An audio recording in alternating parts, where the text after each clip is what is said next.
Si vous me permettez aussi, en notre nom à tous, si cet événement se tient à la suite des pressions subies par le Palais des Congrès qui a finalement refusé de nous accueillir alors que tout était prévu avec eux, c'est grâce à la détermination, l'opiniâtreté d'un certain nombre de militantes et de militants qui sont ici dans cette salle et que je veux saluer. Et je veux saluer aussi le service d'ordre qui fait un travail dans des conditions absolument abominables, sans qui cet événement ne se tiendrait pas.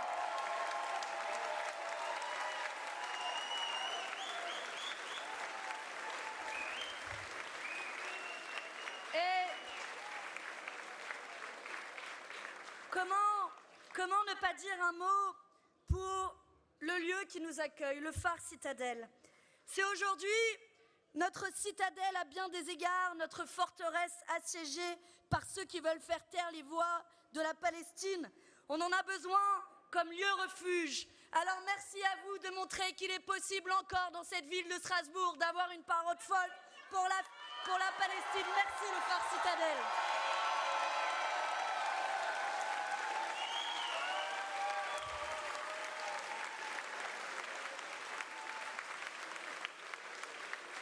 Le phare Citadelle, c'est aussi un phare dans la nuit fasciste qui tombe sur la France et l'Europe.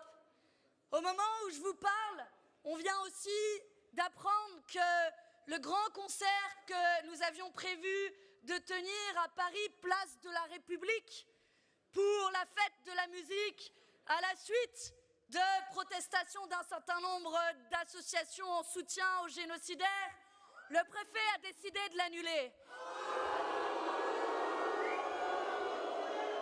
Alors, à toutes celles et tous ceux qui veulent censurer les voix antiracistes dans notre pays, puisque c'était un concert antiraciste, mais aussi à toutes celles et à tous ceux qui tentent de faire taire la jeunesse de notre pays, qui n'aspire à rien d'autre que de faire la fête. Et c'est ce que nous ferons aussi ce soir avec Medine, que je veux remercier d'être un artiste engagé.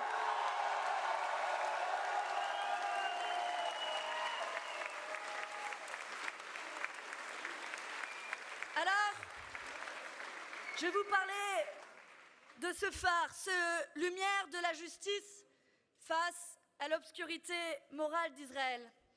Je rentre tout juste du Liban où je me trouvais avec Rima Hassan, mais aussi mes camarades Arnaud Le Gall et André Torigna. Et je n'ai pas de mots pour décrire ce que nous avons vu dans le sud du Liban. Ce sont des villages entiers qui sont rasés, c'est 1,2 million de personnes qui sont déplacées, ce sont 12 enfants qui sont tués ou blessés chaque jour. Et j'avais ramené ce matin au Parlement européen tout ce qu'il reste d'une école maternelle qui a été bombardée, un tout petit bout de Lego. Voilà le résultat de l'armée la plus immorale du monde entier. Détruire des écoles maternelles, s'en prendre à des centres pour personnes en situation de handicap.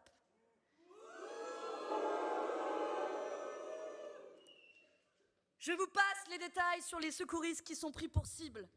Et jamais je n'oublierai le récit de ceux qui ont tout perdu.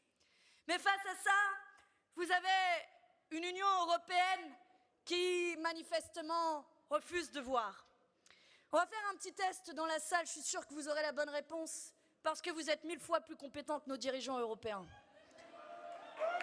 Est-ce que vous savez combien de paquets de sanctions ont été pris à raison contre la Russie de Vladimir Poutine?